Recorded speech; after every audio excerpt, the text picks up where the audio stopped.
और I hope आपकी preparation अच्छी चल रही होगी सुपर टेट को लेके। तो जैसा कि हमने फर्स्ट क्लास में डिस्कस किया है about our first topic of reasoning का हम एक टॉपिक डिस्कस कर चुके हैं जिसका नाम है एनालॉजी। ठीक है, एनालॉजी को हम डिस्कस कर चुके हैं।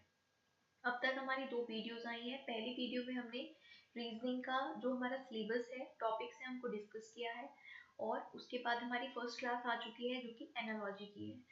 इसमें हमने जो भी इम्पोर्टेंट क्वेश्चंस हैं उनको डिस्कस किया है एनालॉजी के। तो अगर आपने वो वीडियो नहीं देखी है तो सबसे पहले उसको आप जाकर ज़रूर देख लें। आगे आज हम बात करने वाले हैं क्लासिफिकेशन की, यानी कि वर्गीकरण की। इस चैप्टर से किस किस तरह के क्वेश्चंस पूछे जाते हैं हम उसको डिस्कस करेंगे बहुत अच्छे से, और सारा जो कॉन्सेप्ट इसका होता है उसको क्लियर करेंगे। चैनल पर अगर आप नए हैं तो सब्सक्राइब कर लें, बेल आइकन को भी प्रेस करें। तो चलिए हम आज का वीडियो स्टार्ट करते हैं। सो फर्स्ट ऑफ ऑल आज हम कुछ इम्पोर्टेंट पॉइंट देखने वाले हैं। लास्ट वीडियो में मैंने आपको बताया है कि हमने एनालॉजी को डिस्कस किया है और उसमें एक जो नंबरिंग होती है लेटर्स की उसका यूज उसमें किया गया है। तो आज हम थोड़ा उसको डिटेल में यहाँ पर पहले समझ लेते हैं और फिर जो आज का चैप्टर है क्लासिफिकेशन हम उसको डिस्कस करेंगे। हमें सबसे पहले अगर हम रीजनिंग को सॉल्व कर रहे हैं तो हमें जो लेटर्स की नंबरिंग है उसका ज़रूर नॉलेज होना ज़रूरी है। तो हम उसको पहले कर लेते हैं।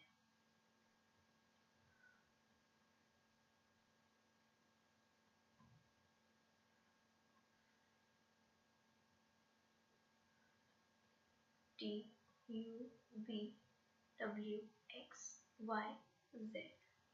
नंबरिंग हम हमेशा 1 से स्टार्ट करते हैं, तो 1 2 3 4 5 6 7 8 9 10 11 12 13 14 15 16 17 18 19 20 21 22 23 24 25 26। इनको कहा जाता है प्लेस वैल्यू। ठीक है, इनको क्या बोला जाता है? Place value. अगर हम आपसे पूछें कि ए की प्लेस वैल्यू क्या है तो आप बोलेंगे 1, एम की प्लेस वैल्यू क्या है 13। इस तरह से प्लेस वैल्यूज का क्वेश्चन में यूज किया जाता है। ये सिंपल होती है 1 से लेकर 26 लेटर्स तक। तो यहाँ पर आपको किसी भी सडन किसी भी नंबर की जो यहाँ पर नंबरिंग है लेटर की वो याद होनी चाहिए। अगर आपसे एच की पूछे तो आप बोलेंगे 8, के की पूछे तो 11। इस तरह से आपको नंबरिंग की नॉलेज यहाँ पर होना ज़रूरी है।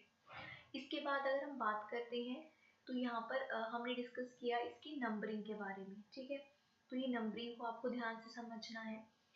और अगर हम इसमें एक इम्पॉर्टेंट चीज़ की और बात करते हैं तो यहाँ पर एक चीज़ आती है अपोजिट लेटर्स। तो अपोजिट लेटर्स की भी हम यहाँ पर बात करेंगे। सबसे पहले हम इन लेटर्स को लिख लेते हैं।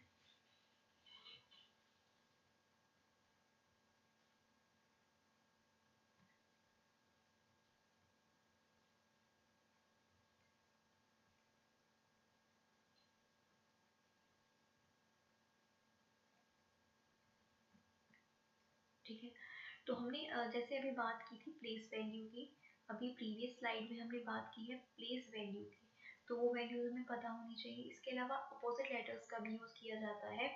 तो आपने क्या किया, ए से लेकर एम तक यहाँ पर आपने लेटर्स को लिखा, फिर एम के नीचे से स्टार्ट किया एन को, और इस डायरेक्शन में हमने लेटर्स को लिखा। क्यों लिखा इस तरह से हमने? क्योंकि ये बन जाते हैं इसके अपोजिट लेटर्स।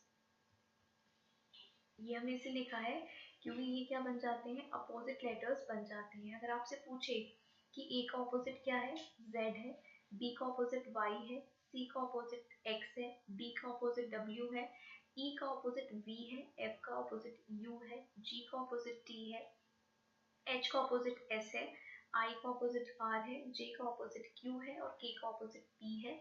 उसी तरह एल का अपोजिट ओ होगा और एम का अपोजिट क्या होगा, एन होगा। तो ये अपोजिट लेटर्स आपको याद होने चाहिए और इनकी जो प्लेस वैल्यूज हैं वो आपको याद होनी चाहिए। इनका यूज किस तरह से होता है, मान लीजिए हमें दिया हुआ है डी एम सी के। ठीक है, और इसको कैसे यहाँ पर कोड किया गया है, इसको यहाँ पर लिखा गया है डब्ल्यू एन एक्स और पी। आप इसको कैसे डिकोड करेंगे, तो आप यहाँ पर क्या देख सकते हैं कि D का ऑपोजिट W लिखा हुआ है, M का ऑपोजिट N लिखा हुआ है, C का ऑपोजिट X लिखा हुआ है और K का ऑपोजिट P लिखा हुआ है। तो इस तरह के क्वेश्चंस में इसका यूज किया जाता है। आई होप ये चीज़ आपको क्लियर होगी। अब हम आज के टॉपिक पर आते हैं, क्लासिफिकेशन पर, जिसकी हम बात करेंगे। तो क्लासिफिकेशन में बेसिकली क्या होता है, क्लासिफिकेशन में ये होता है कि आपको एक क्लास होती है, ठीक है, 3 ऑप्शन एक ही क्लास के होंगे और एक जो ऑप्शन होगा वो डिफरेंट होगा, तो वो आपको क्या करना होता है, ऑड वन आउट फाइंड करना होता है। अकॉर्डिंग टू क्वेश्चन आप इसको समझ जाएंगे किस तरह से सॉल्व किया जाएगा, ठीक है। अगर हम बात करते हैं क्लासिफिकेशन की, ठीक है, हम किसकी बात कर रहे हैं, क्लासिफिकेशन की, यानी कि वर्गीकरण की। तो वर्गीकरण का क्या मतलब है कि यहाँ पर अगर आपके पास 4 ऑप्शन है, 1 2 3 4, तो इनमें से कोई भी 3 सेम वर्ग को बिलोंग करेंगे, सेम ग्रुप को बिलोंग करेंगे, और कोई एक जो होगा वो क्या होगा, डिफरेंट होगा। तो जो डिफरेंट होगा वो आपने क्या करना होता है, फाइंड करना होता है, विषम चुने या ऑड चुने, इस तरह से फाइंड ऑड वन आउट आपसे क्वेश्चन पुट अप किए जाते हैं। तो पहला क्वेश्चन आज आपकी स्क्रीन पर है, आपके पास 4 ऑप्शन है और आपको इनमें से जो ऑड होगा उसको फाइंड आउट करना है। पहला है यकृत, दूसरा है फेफड़े, तीसरा है गुर्दा और चौथा है कान। तो इन चारों में से आपका क्या ऑप्शन ऑड होगा वो आपको फाइंड आउट करना है। तो अपना आंसर आप मार्क कीजिए, उसके बाद मैं आपको यहाँ पर राइट आंसर एक्सप्लेन करती हूँ। सो गाइस, यहाँ पर जो ऑप्शन आपका राइट होगा वो होगा ऑप्शन नंबर ए, यकृत यानी कि लीवर। तो वो क्यों होगा, वो इसलिए होगा क्योंकि आप देख सकते हैं कान हमारे पास कितने होते हैं, 2, गुर्दे है ना हमारे पास कितने होते हैं, 2, और फेफड़े भी हमारे पास जो लंग्स होते हैं वो 2 होते हैं। यकृत, लीवर एक ही होता है। तो इन तीनों में सिमिलैरिटी है कि ये 2 होते हैं, लेकिन यकृत क्या है, इनमें डिफरेंट है। तो यहाँ पर जो आपका ऑप्शन नंबर ए है वो आपका करेक्ट आंसर हो जाएगा। चलिए नेक्स्ट क्वेश्चन पर मूव करते हैं। नेक्स्ट क्वेश्चन कहता है कि आपको 4 ऑप्शन है आपके पास, जनवरी, मई, नवंबर और अगस्त, इन चारों में से कौन सा डिफरेंट है। तो ये चारों क्या है, ये मंथ के नेम है, मंथ नेम है, महीनों के नाम है। इनमें क्या डिफरेंस हो सकता है, इनमें सिर्फ दिनों का डिफरेंस हो सकता है, 30 या फिर कुछ जो मंथ होते हैं वो 30 डेज के होते हैं, और कुछ मंथ क्या होते हैं 31 डेज के होते हैं। तो जैन की हम बात करें 31 का होता है, ठीक है। मई किसका होता है, 31 का होता है। नवंबर 30 का होता है, और अगस्त किसका होता है, 31 डेज का होता है। इसका मतलब यहाँ पर ऑप्शन सी क्या हो जाएगा, करेक्ट हो जाएगा। Jan, Feb, May, April, May, June, July, August, September, October, November and December. तो जैन हो जाएगा 31, फैब हो जाएगा 28 या 29, मार्च 31, अप्रैल 30, मई 31, जून 30, जुलाई और अगस्त दोनों 31 के होते हैं। फिर सितंबर 30, अक्टूबर 31, नवंबर 30 और दिसंबर 31। तो आप समझ गए होंगे यहाँ पर ऑप्शन सी क्या हो जाएगा, करेक्ट हो जाएगा, जो कि इनमें क्या है, ऑड है। नेक्स्ट क्वेश्चन की बात करते हैं। नेक्स्ट क्वेश्चन क्या कहता है, यहाँ पर भी आपके पास 4 ऑप्शन है और आपको इनमें से ऑड वन आउट फाइंड करना है, ठीक है। सो यहाँ पर आपको फाइंड करना है गुलाब। सो यहाँ पर आपको फाइंड करना है ऑड वन किसमें से, wait wait a minute, yes, गुलाब, लिली, हिबिस्कस और कैक्टस, इन 4 ऑप्शन में से आपको एक क्या फाइंड करना है जो इनमें से ऑड है। 4 ऑप्शन आपके पास है, आप राइट आंसर मार्क कीजिए, फिर मैं आपको यहाँ पर राइट आंसर बताती हूँ। सो कैक्टस, गुलाब, लिली और हिबिस्कस में से कौन सा ऑड होगा। तो यहाँ पर जो ऑड होगा वो होगा कैक्टस, यानी कि ऑप्शन नंबर ए। कैक्टस के अलावा जो भी ये फूल है ये कहाँ पर होते हैं, अलग जगह पर, लेकिन कैक्टस कहाँ पर होगा आपका, ये मरुस्थलीय प्लेस पर होगा। तो यहाँ पर ऑप्शन नंबर ए क्या होगा, राइट आंसर होगा। नेक्स्ट क्वेश्चन की बात करते हैं। यहाँ पर भी आपको ऑड वन फाइंड करना है। आपके पास है पालक, हल्दी, जीरा और धनिया, ठीक है। इन चारों में से ऑड वन फाइंड करना है, पालक, हल्दी, जीरा और धनिया में से आपको यहाँ पर चूज करना है अपना राइट आंसर। तो अगर यहाँ पर राइट आंसर देखें तो हो जाएगा ऑप्शन नंबर ए, यानी कि पालक। पालक के अलावा जो हल्दी, जीरा और धनिया है, ये सब तीनों क्या है, ये मसाले हैं। हल्दी, जीरा और धनिया तीनों मसाले हैं। पालक जबकि क्या है, एक सब्जी है। ठीक है, तो ए ऑप्शन यहाँ पर आपका राइट आंसर हो जाएगा। आई होप यहाँ तक आपको सारे क्वेश्चंस क्लियर होंगे। अगर आपको वीडियो अच्छी लग रही है तो लाइक बटन पर भी जरूर प्रेस करें। चलिए नेक्स्ट क्वेश्चन की ओर मूव करते हैं। नेक्स्ट क्वेश्चन में आपको दी हुई है गैसेस। पहली है फ्लोरीन, दूसरी है मीथेन, तीसरी है हाइड्रोजन और चौथी है नाइट्रोजन। इन चारों में से कौन सी जो गैस है, इनमें से तीन में एक कनेक्शन है और एक इनमें से जो है वो अलग गैस है। तो आपको फाइंड करना है इनमें से कौन सी जो है वो अलग गैस होगी। अपना राइट आंसर आप मार्क कीजिए, फिर मैं आपको सही आंसर बताऊंगी। ऑलराइट, तो आई होप आपने जो अपना आंसर है वो मार्क कर लिया होगा। हमारा राइट आंसर हो जाएगा ऑप्शन नंबर डी, यानी कि मीथेन, जिसको हम रिप्रेजेंट करते हैं CH4 से। तो इन तीनों गैसों में अगर हम देखें सिमिलैरिटी, तो नाइट्रोजन, हाइड्रोजन और जो आपकी फ्लोरीन है, ये तीनों क्या है, तत्व हैं। जबकि जो मीथेन है वो क्या है, एक यौगिक है। मीथेन क्या है, एक यौगिक है, यानी मीथेन एक कंपाउंड है। तो ये आपको यहाँ पर ध्यान रखना है। डी आपका राइट आंसर हो जाएगा। चलिए हम नेक्स्ट क्वेश्चन पर मूव करते हैं। नेक्स्ट क्वेश्चन कहता है, यहाँ पर आपको दिए हुए हैं कलर्स। इन कलर्स में आपको फाइंड आउट करना है ऑड कलर। यहाँ पर आपको दिया हुआ है ब्लैक यानी कि काला, येलो यानी कि पीला, रेड यानी कि लाल और फोर्थ है हरा यानी कि ग्रीन। इन चारों में से कौन सा ऑड वन होगा, आपको वो फाइंड करना है। तो देखिए बहुत सिंपल है। यहाँ पर आपका राइट आंसर हो जाएगा डी, यानी कि ब्लैक। ब्लैक कलर के अलावा येलो, ग्रीन और आपका रेड, यहाँ पर होना चाहिए रेड यानी कि लाल। ये तीनों किस में होते हैं, इंद्रधनुष में होते हैं, रेनबो में होते हैं। ठीक है, जबकि ब्लैक कलर उसमें नहीं होता। तो यहाँ पर जो ऑड हो जाएगा वो ब्लैक यानी कि काला हो जाएगा। तो ऑप्शन डी आपका यहाँ पर क्या हो जाएगा, राइट आंसर। चलिए नेक्स्ट क्वेश्चन की ओर मूव करते हैं। नेक्स्ट क्वेश्चन में आपको दिया हुआ है फिर से 4 पॉइंट्स। पहला है टोर्नाडो, दूसरा है ज्वालामुखी, थर्ड है तूफान और चौथा है हरिकेन। तो इन चारों में से कौन सा ऑड होगा वो आपको यहाँ पर फाइंड आउट करना है। चार ऑप्शन आपके पास है, अपना राइट आंसर आप मार्क कीजिए, फिर हम राइट आंसर यहाँ पर बताएंगे कि क्या होने वाला है। तो यहाँ पर अगर हम राइट आंसर की तरफ मूव करते हैं, अगेन ऑप्शन नंबर डी यानी कि ज्वालामुखी क्या होगा, राइट आंसर होगा।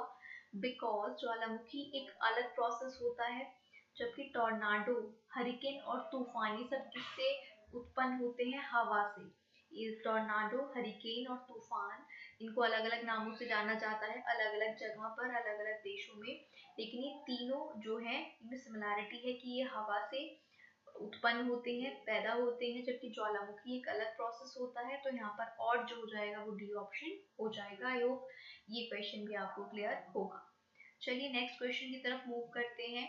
नेक्स्ट कहता है क्रोध, प्रेम, चिंता और बुद्धि, इन चारों में से क्या अलग है और तीन कौन से एक ही वर्ग में आएंगे, एक ही ग्रुप में आएंगे, जबकि इनमें से जो एक होगा वो अलग ग्रुप में आएगा। चिंता, क्रोध, प्रेम और बुद्धि, इनमें से क्या एक अलग होगा वो आपको बताना है। तो यहाँ पर जो राइट आंसर हमारा होगा वो होगा ऑप्शन नंबर डी, यानी कि बुद्धि। बुद्धि क्यों होगा, क्योंकि अगर हम चिंता, क्रोध या प्रेम की बात करें तो ये हमारे क्या होते हैं, रिएक्शन होते हैं, ये हमारी कंडीशन होती है। हम चिंता में होते हैं, क्रोध में होते हैं, प्रेम में होते हैं, दुखी होते हैं। ठीक है, तो ये हमारी मनोस्थिति होती है। जबकि बुद्धि एक अलग चीज हो गई, जबकि ये तीनों क्या है, ये हमारी मनोस्थिति में आ जाएगा। ठीक है, आई होप आपको ये डिफरेंस भी यहाँ पर समझ आया होगा। चलिए नेक्स्ट क्वेश्चन पर मूव करते हैं। नेक्स्ट क्वेश्चन कहता है वाक्य, परिच्छेद, अर्थ और अक्षर, इन सब में से आपका क्या डिफरेंट होगा। ठीक है, वाक्य, परिच्छेद, अर्थ और अक्षर, चार ऑप्शन आपके पास है। इनमें से आपने चुनना है ऑड वन को, कि इनमें से कौन सा एक अलग है। अब क्या वो अक्षर है, क्या वो परिच्छेद है, क्या वो अर्थ है या फिर वाक्य है, ये आपको राइट आंसर यहाँ पर बताना है। अगर हम राइट आंसर यहाँ पर देखें तो हो जाएगा ऑप्शन नंबर सी, यानी कि अर्थ। अर्थ क्यों हो जाएगा यहाँ पर, बिकॉज अगर हम बात करें वाक्य किसी चीज का अर्थ बताता है, अक्षर भी एक हमें किसकी ओर ले जाता है, एक देखिए अक्षर क्या हो गया, जैसे क, ये एक अक्षर हो गया। वाक्य क्या हो जाता है, जिसमें तीन चार आपके क्या हो जाते हैं शब्द, और परिच्छेद क्या हो जाता है जो एक पैराग्राफ टाइप का हो जाता है। लेकिन इनमें अलग चीज क्या है, अर्थ। अर्थ जो है इनमें एक अलग चीज हो जाएगी इन चारों में। ठीक है, इस तरह से आपने लॉजिक इन पर लगाना है। आई होप ये क्वेश्चन में आपको क्लियर होगा। चलिए नेक्स्ट क्वेश्चन की तरफ मूव करते हैं। नेक्स्ट क्वेश्चन कहता है अदरक, आलू, हल्दी और कद्दू इनमें से कौन सा अलग है, और कौन से तीन हैं जो कि सेम कैटेगरी में आएंगे, सेम ग्रुप में आएंगे। ठीक है, तीन तो इनमें से सेम ग्रुप में होंगे, लेकिन एक क्या होगा, ऑड होगा, विषम होगा। तो वो आपको यहाँ पर आंसर अपना मार्क करना है। कद्दू, हल्दी, आलू और अदरक, चार ऑप्शन आपके पास है, आपने बताना है कौन सा इनमें से अलग है। अगर यहाँ पर हम राइट आंसर की बात करते हैं तो ऑप्शन नंबर ए यानी कि कद्दू राइट आंसर हो जाएगा। क्यों? बिकॉज आलू, हल्दी और कद्दू, ठीक है, आलू, हल्दी और अदरक ये जो तीनों है ये एक कैटेगरी में आएंगे, बिकॉज ये क्या होते हैं, जमीन में होते हैं। जबकि जो कद्दू है वो जमीन के बाहर होता है। ठीक है, तो यहाँ पर लॉजिक क्या लगाना है आपने, अपने जो आपका एनवायरमेंट है उसको पूरा अपने माइंड में रखना है। क्वेश्चन सॉल्व करते हुए अपने आसपास की चीजों को ध्यान में रखते हुए क्वेश्चन को सॉल्व करना है। अदरक, आलू, हल्दी जमीन में होते हैं, लेकिन कद्दू क्या होता है, जमीन के बाहर होता है। तो इस तरह से आपको क्या करना है, आंसर अपना मार्क करना है। चलिए अब नेक्स्ट क्वेश्चन को देखते हैं क्या कहता है। नेक्स्ट क्वेश्चन में भी आपको यहाँ पर ऑड वन चुनना है। पहला कहता है आयत, दूसरा कहता है वर्ग, तीसरा है वृत्त और चौथा है त्रिभुज। देखिए आयत कुछ इस तरह से होता है, आमने सामने की भुजाएं बराबर होती हैं, आयत। ये आपका वृत्त है, और वर्ग में चारों भुजाएं बराबर होती हैं। और ये आपका त्रिभुज, तो कई तरह के होते हैं। त्रिभुज में त्रिभुज की मेन बात होती है कि उसमें तीन भुजाएं होती हैं। वो किसी तरह का भी हो सकता है, ऐसे हो सकता है या ऐसे भी हो सकता है, तीन भुजाएं होती हैं। इनमें से आपने चुनना है ऑड वन को। अगर हम यहाँ पर देखें तो देखिए हमारा राइट आंसर हो जाएगा यहाँ पर वृत्त, यानी कि ऑप्शन नंबर बी।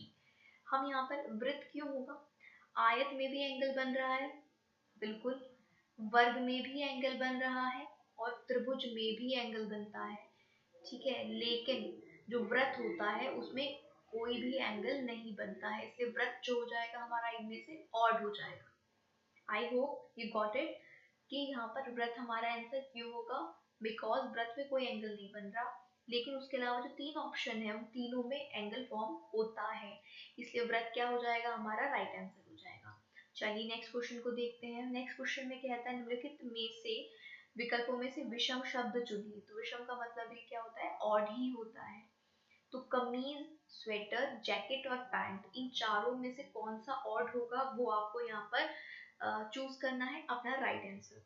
इतने सारे क्वेश्चंस हम एक तरह के इसलिए लेकर आए हैं जिससे आप हर तरह के क्वेश्चंस को इसमें कवर कर पाए, हर क्वेश्चन के पहलू को समझ पाए। इसलिए ज्यादा क्वेश्चन जितने हम प्रैक्टिस करेंगे उतनी हमारी नॉलेज चीजों पर अच्छी हो जाएगी। ठीक है, यहाँ पर आपका जो आंसर है वो क्या होगा, ऑप्शन नंबर डी। बिकॉज आप देखेंगे कमीज यानी कि शर्ट, स्वेटर और जैकेट ये तीनों ऊपर वियर, अपर वियर है। ठीक है, ऊपर वियर करे जाते हैं, जबकि पैंट जो है वो पैरों में वियर की जाती है। तो यहाँ पर ऑप्शन नंबर डी आपका क्या हो जाएगा, राइट आंसर, यानी कि ऑड हो जाएगा। आई होप ये यहाँ तक बात क्लियर होगी। नेक्स्ट क्वेश्चन में भी आपने चुनना है विषम यानी ऑड को। आपके पास चार ऑप्शंस हैं, मूंगफली, जीरा, मिर्च और दालचीनी, इनमें से आपने ऑड को चुनना है कि क्या होगा। तो यहाँ पर अगर हम राइट आंसर देखें, पहले आप अपना आंसर मार्क कीजिए, फिर हम इसका राइट आंसर यहाँ पर देखने जा रहे हैं। राइट आंसर होगा ऑप्शन नंबर ए, मूंगफली। बिकॉज जीरा, मिर्च और दालचीनी ये किस में आते हैं, मसालों में आते हैं, जबकि मूंगफली एक डिफरेंट चीज हो जाती है। तो यहाँ पर जो हमारा मूंगफली है ऑप्शन नंबर ए वो क्या हो जाएगा, राइट आंसर हो जाएगा। आई होप ये क्वेश्चन भी आपको क्लियर होगा अच्छे से। अब आपको चार संख्या दी हुई है, चार नंबर दिए हुए हैं, और इनमें से तीन में एक सिमिलैरिटी है, समानता है, लेकिन इनमें से एक ऑड है, यानी इन तीनों से एक क्या होगा, अलग होगा, ऑड होगा। तो वो नंबर आपको यहाँ पर चुनना है, वो संख्या चुननी है जो इन चारों में से अलग है। तो अगर हम यहाँ पर नोटिस करते हैं एक बात कि ठीक है, अगर हम देखें सम विषम, इवन ऑड का अगर हम केस यहाँ पर लगाएं कि ऐसा हो सकता है 3 सम हो 1 विषम हो या 3 विषम हो 1 सम हो, लेकिन हम देख रहे हैं कि 4 0 4 0 ये तो चारों क्या है, सम संख्या है, तो सम विषम ऑड इवन का तो इसमें कुछ नहीं है। सम है तो 2 से भी कटेंगी। अब हम 2 के बाद आ जाते हैं 3 पर। 3 से कौन कौन सी संख्याएं कट रही हैं। 3 से कटने का एक भाज्य का नियम होता है कि आप सारी संख्याओं को ऐड कर लीजिए जितनी भी दी हुई हैं। सारे नंबर्स को आपने जब ऐड कर लिया, अगर वो 3 से कट रहा है तो वो 3 से कटेगा, अदरवाइज नहीं कटेगा। कैसे? 4 और 2 को आपने ऐड किया आया 6, 6 0 को ऐड किया आया 6, 4 2 6 और 1 7 और 2 और 1 3। ठीक है, 4 और 2 6 और 1 7 और 2 और 1 3 और 0 3। ठीक है, नंबर 24 था, इसके हमने दोनों नंबर्स को ऐड, दोनों डिजिट को ऐड कर लिया, बन गया 6।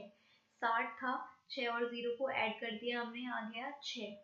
1 प्लस 2 प्लस 4 124 था, इसके तीनों डिजिट को ऐड किया आया 7 और 2 प्लस 1 प्लस 0 के आया 3। अब आप क्या देख रहे हो, मैंने बोला ऐड करके जो आएगा अगर वो 3 से कटता है तो वो डिजिट भी 3 से कटेगी, अदरवाइज नहीं कटेगी। अब 6 3 से कटेगा, बिल्कुल कटेगा। फिर 6 3 से कटेगा, बिल्कुल। 3 3 से बिल्कुल कटेगा, लेकिन जो 7 है यानी कि जो ये थर्ड वाली डिजिट है ना 124, ये 3 से नहीं कटेगी। यानी कि इनमें तीन तीनों में क्या सिमिलैरिटी हुई, 24 60 और 210 में क्या सिमिलैरिटी हुई कि वो 3 से कट रही हैं, जबकि 124 3 से नहीं कटता है। आप अब इसको इंडिविजुअली भी काट कर देख सकते हैं। 3 चौक 12, फिर 4 बच जाएगा, यानी कि ये रिमाइंडर छोड़ेगा, यानी कि शेषफल बचेगा इसमें, इसलिए ये डिविजिबल नहीं होगा। तो राइट आंसर आपका सी ऑप्शन यहाँ पर हो जाएगा। आई होप आपको ये जो पॉइंट था इसमें ये क्लियर हुआ होगा। ठीक है, चलिए नेक्स्ट।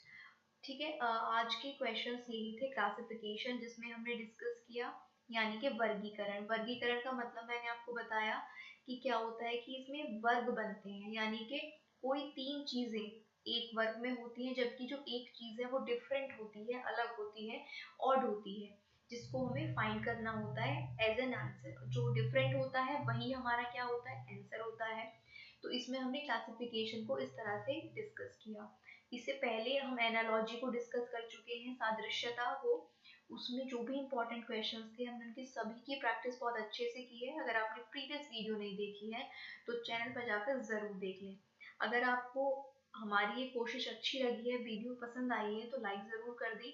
अपने सारे ग्रुप्स में जिसमें भी आपके फ्रेंड्स हैं जो स्टडी करते हैं उनके साथ आप वीडियो को ज़रूर ज़्यादा से ज़्यादा शेयर करें। चैनल को अभी तक आपने अगर सब्सक्राइब नहीं किया है तो अभी सब्सक्राइब करके बेल आइकन को प्रेस कर लें। अगर आप एक जेन्युइन एस्पिरेंट हैं और अच्छी तैयारी करना चाहते हैं अपने एग्जाम के लिए, तो यहाँ पर आपको बहुत ही बेनिफिशियल वीडियोस मिलने वाली है। इसे सब्सक्राइब करके बेल आइकन को प्रेस कर लें। सो गाइज, ये आज का वीडियो था। अगर आपको कोई भी क्वेरी है, कहीं पर कंफ्यूजन है, तो आप कमेंट बॉक्स में लिख सकते हैं। Thank you for watching the video.